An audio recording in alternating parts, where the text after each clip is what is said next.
This is Recovery Lifestyles with Carmel. Here at Recovery Lifestyles, we are committed to raising awareness and ending stigmas surrounding addiction and mental health. Hi, Sarah. Hi, Carol. So today I'm here with Sarah, and she leads a blog called Unexpectedly Authentic, which is authentic stories of addiction and sobriety. So welcome, Sarah. Thank you for being on here today. No, this is great. I'm so glad we're doing this again because the first experience was really amazing. And well, I guess I'll talk about how I started getting involved in the Instagram world or the cyber community. Yeah. How being in sobriety and I mean, you and I have both been in sobriety for many, many years, and there was no Instagram back in our day. So, I mean, this is a whole new world. I mean, this has opened up so many amazing ways for people to get help, to be seen and heard and receive the support that they need, which is incredible because in our day, I mean, we'd have to go to a meeting. We'd have to find a meeting to do that. So, yeah, and I have some very positive feelings about getting support through blogging or the Instagram or Facebook or what have you. But now almost 7 years in the program of AA, I have I'm really submerged myself in a couple of different groups in the area that I live in. And so I have a huge community of people who know me. I know them. We know each other's stories. They're my family, and they understand how I think. We all think the same way because we're all in recovery. We're all recovering alcoholics. And even though we have been relieved of the obsession to drink, we still get the alcoholic thinking that comes up periodically. And I know that if, like yesterday, for example, I was incredibly edgy and I don't really know why. Well, I think I know why, because I'm waiting for results on something.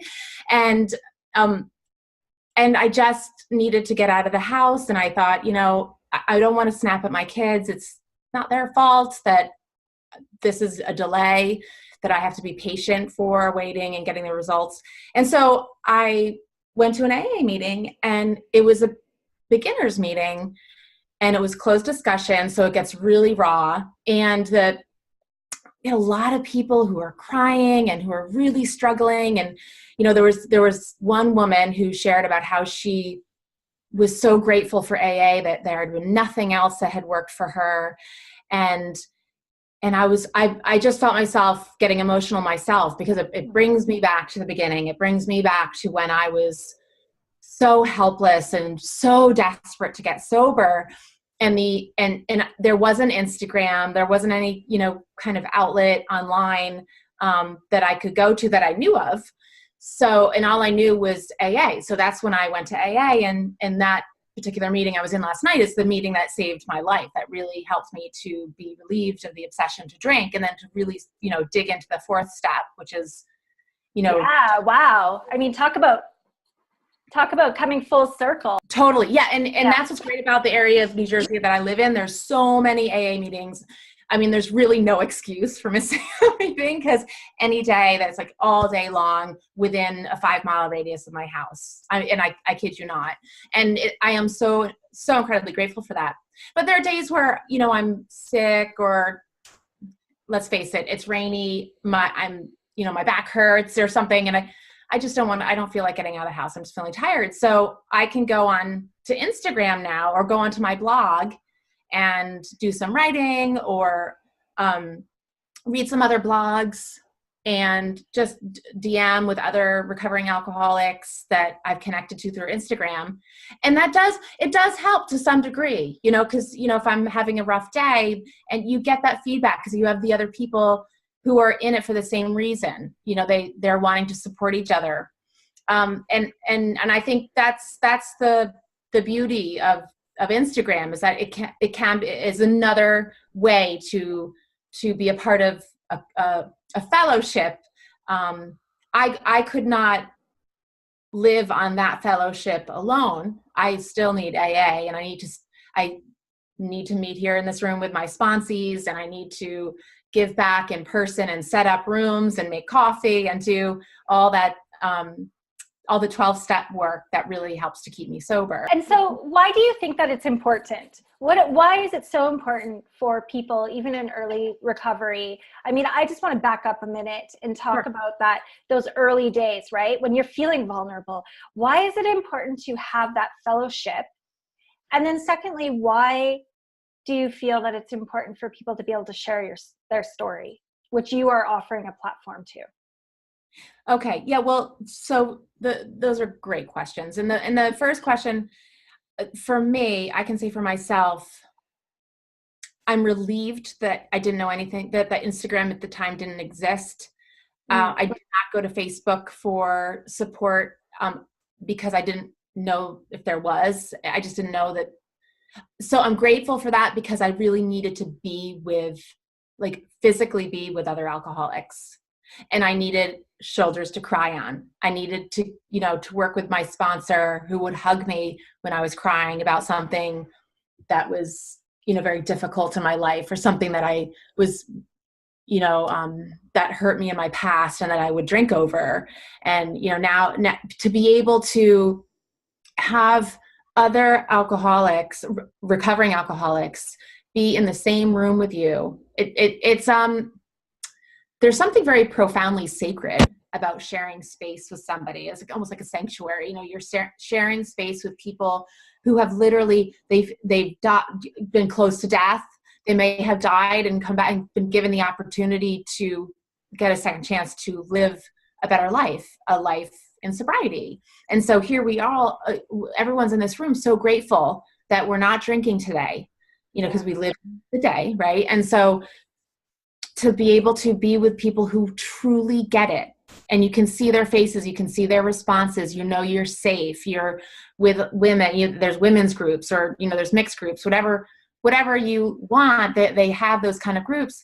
And then after the meeting, you have people who hear you share, hear you cry about things that are so difficult in early sobriety, and they're instantly there saying, let's go get coffee, let's sit down, and follow up more, let's talk some more, I'm here for you, I understand, I will listen to you. Yeah. Do you believe that there's an element of shame that is diminished when people gather like that in a sacred space? Absolutely. In the beginning, right? Like, it's so hard in the beginning, right? You think you're the only person in the world who feels the way that you feel, right? And that's what I've been hearing for 7 years from so many alcoholics. It's the language.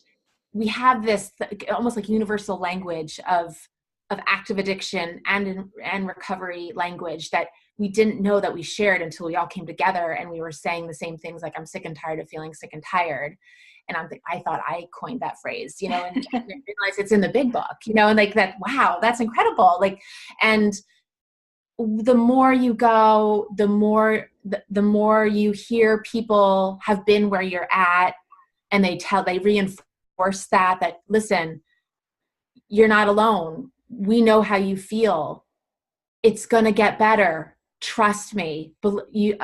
If you're scared, stick with me. I will help you through this. And then you hear a little bit about their stories, and you see how well they're doing and how happy they are.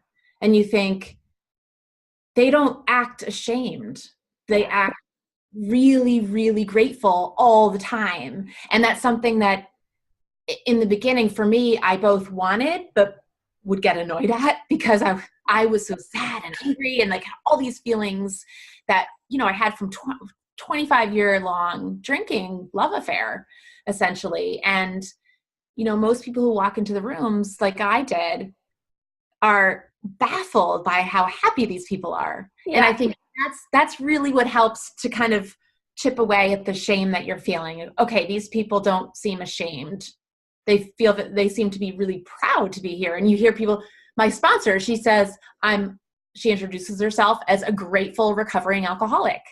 And that made no sense to me in the beginning, but it makes complete sense to me now. So that interaction, I mean, I would love to hear about your experiences early on in recovery in terms of the shame and the connection and not being, having the kind of the Instagram world or the Facebook or the, even this, what we're doing right now. Right. Yeah. Like what, can you say that you had a similar experience early on in terms okay. Definitely, my experience is a lot similar to what you just described. I personally felt shame for even having to go in the room. I was embarrassed. I didn't want to be seen. I can remember parking blocks away just in case somebody saw me and walking down the back alley, because somebody drove by and saw me, they might know where I was going, even though nobody knew what was happening in this basement. But I was still worried. And I agree with you. I mean, we're sitting in this, for me, my experience 16 years ago is that, I was sitting in this dungy little room. Okay. At the time it seemed dingy to me. And I was like, who are these people around me? Right? Like, because everybody was coming in. There was a man sitting there with a suit. There was a man that had just come off the streets. There was a woman with her children, right? There was just so much diversity. And I thought, what is this? And you're exactly right. These people were happy. Like, they were grateful. And I just couldn't figure it out at first. And so I definitely took the hard road. I thought that, oh my gosh, if I can do this without having to come to this place, please. But what I soon recognized is that there was something within me that was driving me. And I know a big part of it was that I had a baby. I had a little boy. And so I really wanted to get better. And when I would go to these meetings that I was so ashamed of, I would feel better. And so that was that turning point for me, definitely. So I love that the Instagram world, is bringing a new awareness. It's definitely helping let go of that shame. It's definitely ending stigmas around. I mean, I think there's so many stigmas, but it's amazing to see this huge community of people that are inside recovery and sobriety that are arising and becoming very powerful in the way because they're having the opportunity to share their stories. So people are not feeling alone. And how empowering is that? So thank you for asking me. Yeah, sure. No, I mean, I'm sure your viewers would, love to get to know you as well. So if they probably know a lot about you already. But the thing, what I've noticed though is that, and I know I will ask to follow those that are new to Instagram and have declared themselves trying to stop, trying to quit drinking. So I feel like I'm 12-stepping because I'm really like, the same way I go into AA meetings in real life, I find I kind of seek out the newcomers in the world of Instagram because I kind of want to see how they're doing. I want to see how, this is working for them and kind of provide any kind of support if they ask, I like to approach it the same way that I approach it in real life, like not to preach or, tell somebody how they should feel or think or anything of that nature, but just to share my own experiences and and I think by you doing that, it's not necessarily 12-stepping. I mean, we've come a long way from the term 12-stepping, and those that are listening and understand that and have been in the rooms for, 10 plus years, they may get that. But I feel like things are changing, the dynamics changing. And, by you reaching out to these people that are brand new, you are helping let them be seen, okay? Which is really helping them to let go of their shame, right? If somebody had acknowledged me in the beginning and said, wow, look at this, what you're doing, right? And I was too afraid to even receive that. But if this person is coming on Instagram and they're like, I'm 1 day sober, and you're reaching out to them, I have a feeling you might be making their day, right? And they are so important because as we're evolving in this community, the rules are changing. So, yeah. I agree with you because I wonder what kind of effect that will have on the fellowship of AA.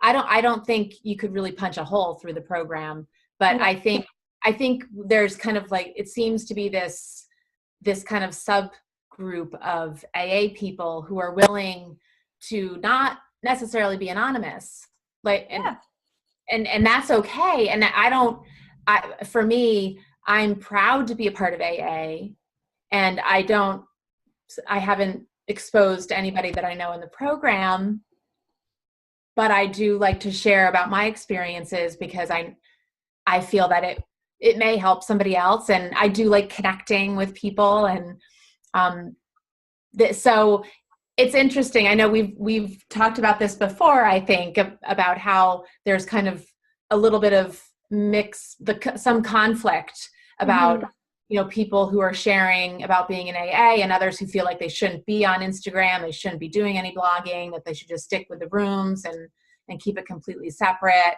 But I guess, we all have free will to Yeah, and we all have our own journey. We all have to make those choices for ourselves. And really, at the end of the day, it doesn't matter what anybody else says, right?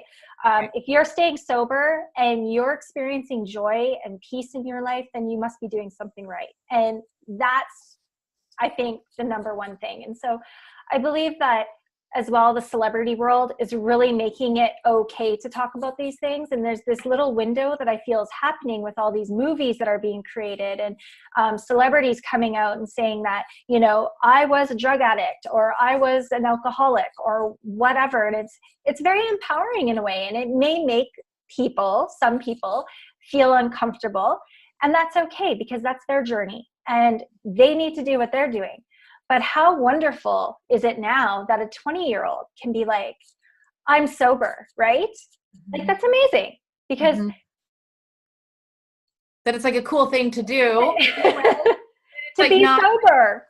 Right. And shame is like, it's like really to bring that. Yeah. Like, I wonder if I knew,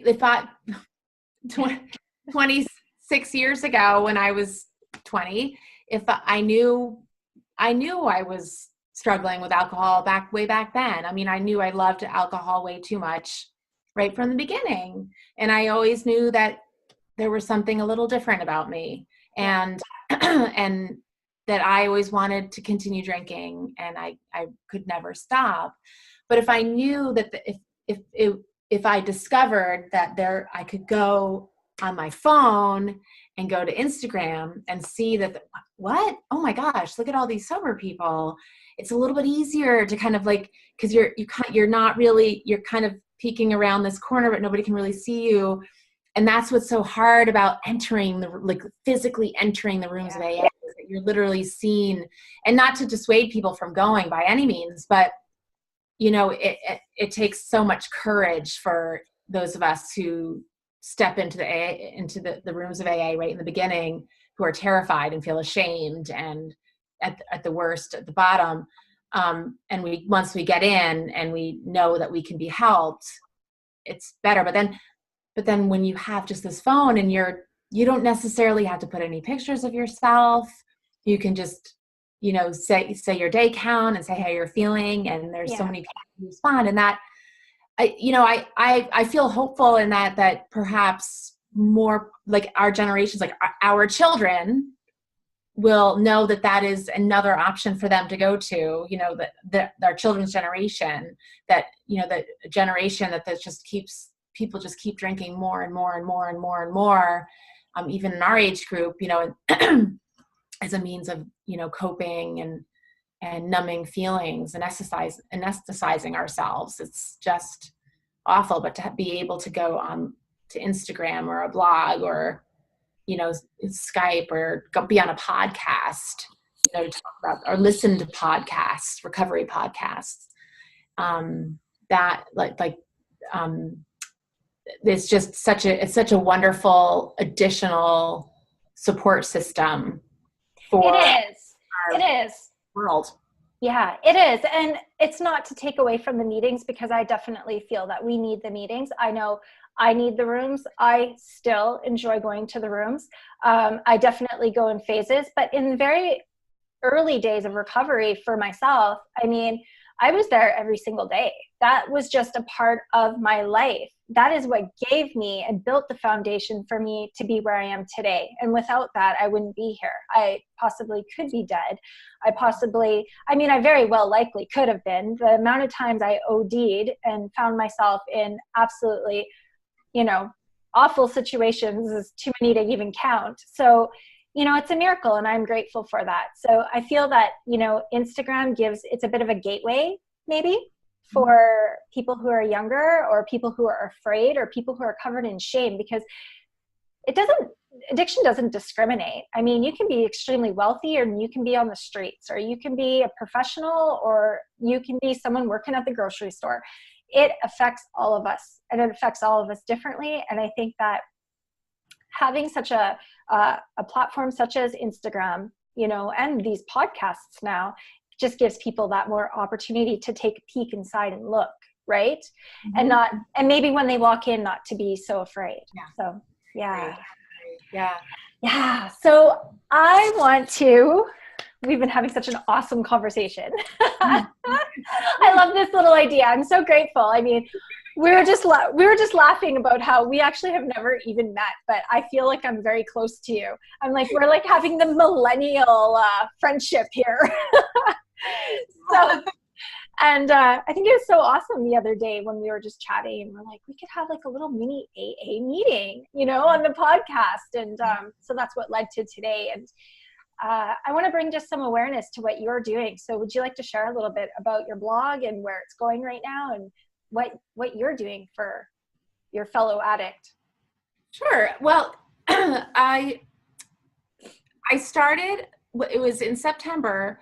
I was at a place in my sobriety where I wasn't needing to go to my therapist anymore, because I was seeing a therapist in addition to go to AA meetings to work on PTSD that I had been diagnosed with.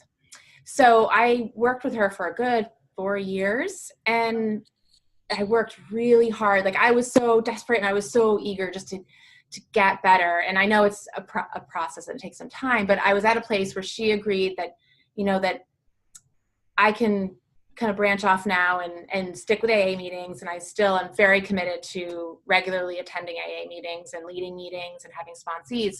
But one thing that I felt that was missing in my life was my creative self. I didn't, that's one thing in sobriety, is that I spent so many years like being in love with alcohol that nothing else mattered. Like, there was things that I used to enjoy doing as a child, and that I dreamt about as a child. Like, I always dreamt to be a novelist when I was younger, but then I never thought I was good enough. I never thought I was good enough for anything. So I ended, we put it on hold. She's always there, my therapist. But I thought, maybe I'll start a blog. And it was initially to talk about autism, because I do have 2 of my 3 sons have autism. So the focus was autism. And then I was able to do a lot of cathartic writing, and which was so helpful for me. I felt like it was kind of the kind of the extension of my talk therapy with my therapist. And I was writing, and I wasn't feeling like so self-critical that I had changed, and I was at a place where I would say, okay, that doesn't sound too right. I'll fix it, or have somebody else read it. And it was so refreshing. I thought, finally, I can just write and not be so mean to myself about writing. And something that I always dreamed about. So then what ended up happening is that I thought, I want to talk more. I really want to talk and express my thoughts about more than just, my experiences raising autistic children. And I really wanted to talk about my sobriety. So it kind of took shape and changed. And now I actually have two websites, 2 separate websites.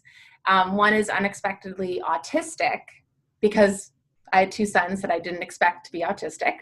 Yeah. And then, so that's where it began. And then I branched off and made a completely separate blog, which the website is called Unexpectedly Authentic, because in my sobriety, I truly became authentic, and did not expect that from the beginning. I thought I was just going to learn how to drink normally And what I realized is that, no, I will never be able to drink normally. I cannot drink again because I will die. If I drink one sip of alcohol, it's going to be 3 bottles by, the following day. So what happened then in going through the steps is I learned a lot about myself, and I had so much stuff to uncover, and so many old wounds that I had to heal. And I wanted a place to talk about that. And I have depression, and that's just how I was made. It's hereditary, and some of it's situational because of my childhood, and I'm not ashamed to share and talk about how I have a wonderful psychiatrist who prescribes me medication, and I can feel, I don't have to feel vulnerable every day but I also have,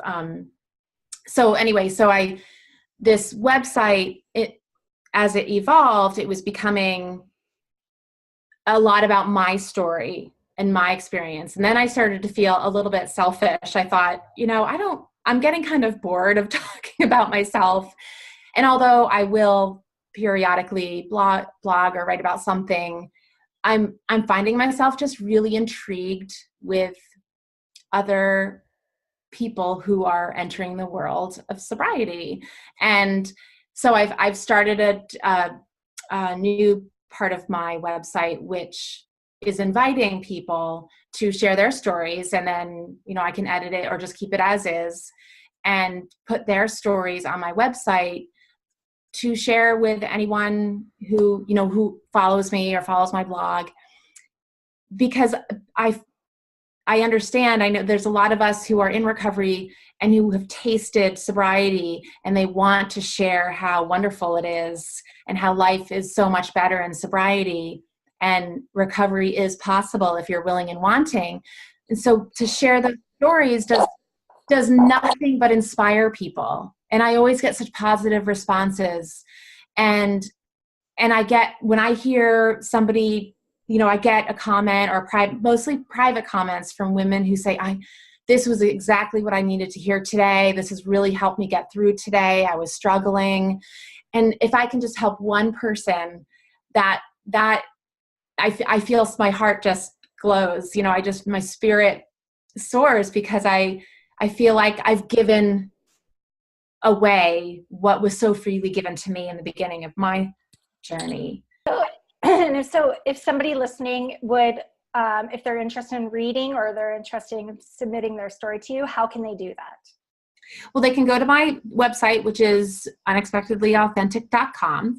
And then the menu, it's pretty simple. You can go and there's a contact page where you can write to me and submit your story, or just reach out to me. And if you have questions about what, Awesome. Yeah, so just simple. I have an Instagram page as well, which is it's the same name on Instagram. So a lot of people find my blog through on Instagram, actually. So that's awesome. So, and I'll also have your link under the video for anybody who would like to connect with you. So Sarah, thank you so much for joining me again today for the second time. And I just trust that whoever we're meant to touch together will be touched. I agree. Thank you so much for having me. It's always a pleasure, and I hope I can come on board again. Of course. Thanks.